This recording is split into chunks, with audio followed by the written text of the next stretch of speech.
When our founding fathers and the signers of the Constitution decided whether a bill should become law, the first question they asked was whether or not the bill was constitutional. Many bills never went past that stage. If a bill was considered constitutional, the next question would be asked was, does it benefit the country? Is it something that should be done? Is it a good idea?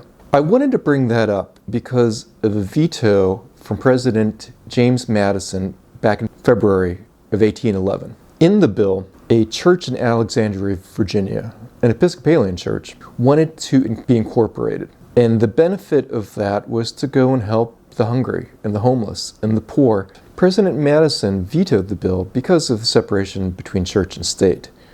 But even more importantly, because he thought that caring for the poor, the homeless, the hungry, was actually a role of the government, not necessarily of any one or multiple churches. And this is important. This was the man who wrote the United States Constitution. If he thought that those things should be done by the government, why are we here in the 21st century wondering why there are so many people that are homeless or can't make enough to make ends meet, or people who are still hungry and starving? Not only in this country, but around the world. Shouldn't these be things that the government does? And if the signer of the Constitution, if one of our previous presidents, and the person who actually wrote the Constitution believes it should be so, why are so many Americans against the government helping people when they need it? We're at risk right now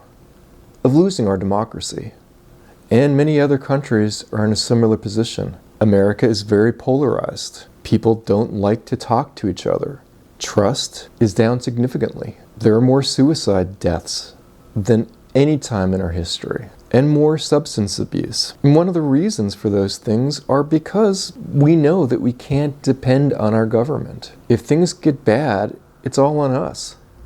And that's not a way to have a democracy. When people can't feed themselves, when it's impossible to find adequate provisions for a decent quality of life, how important to them is democracy? How important is their participation in democracy? And it's a valid question. If we're not truly free to participate in democracy, have we already lost it? Now, I know that topics like this are controversial, and people ask, why am I covering things like politics when I discuss the Renaissance spirit, a channel towards a philosophy of living, growing, learning, and thinking? Well, just as we all need the basic things for survival and a basic safety net, we can't become our true potential unless we're free, unless people have a shirt on their back and a place to live and 3 square meals a day. This is important. This is part of the Maslow's hierarchy of needs pyramid. These are things that we all need and take for granted when we have them. It shouldn't be this hard. And we should stand up to the naysayers and the deniers and to the lies that are perpetuated not only by individuals on social media, but by some of the networks and the news establishment themselves. This is something that America was founded on. For us to be able to be citizens, we have to have a certain level, certain standards that we all have attained.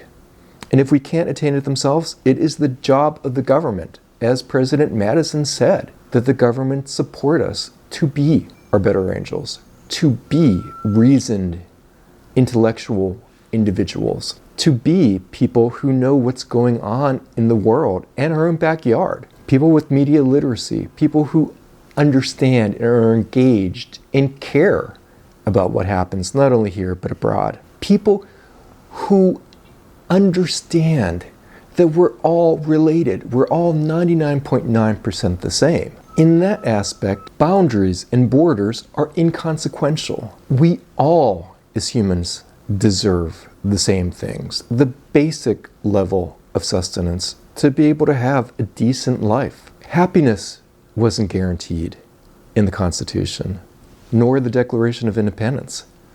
But the pursuit of happiness is in our founding charter, the Declaration. We can't have or attain happiness if we have to worry about our health, if we have to worry about being homeless. These are things that are fundamental. How can people, and specifically, how can right-wing conservative Christians say that these things aren't important, or that it's not the job of the government, while at the same time pursuing interests that go against the Constitution for things like church and state separation? If the president who wrote the Constitution says these things are wrong, where do they come up with this? And I'm not cutting on religion by any stretch of the imagination. I'm a tithing member of the Catholic Church. My mother, who's most recently passed away, there's a picture of her. She was raised Baptist and spent her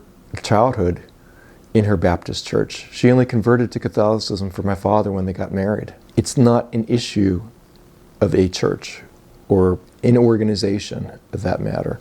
It's the government's responsibility to look out for our welfare. People shouldn't die homeless on the streets in America, the richest country in the world. Where are our priorities? How have we veered so far from the country's original founding? I bring this up because we have to ask ourselves questions on when we vote.